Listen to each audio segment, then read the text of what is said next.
Welcome to my channel. Netgear Nighthawk MR1100 Mobile Router.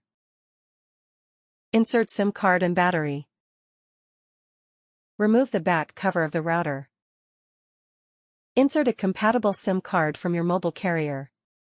Ensure the SIM is activated and has an active data plan. Close the SIM card slot securely. If the battery isn't already installed, insert it into the router. Connect the router to the provided power adapter and charge it fully. The LED lights will indicate the charging status. Power on the router, press and hold the power button until the device turns on. The LED lights will illuminate. Connect to the router on your smartphone, tablet, or computer. Go to the Wi-Fi settings.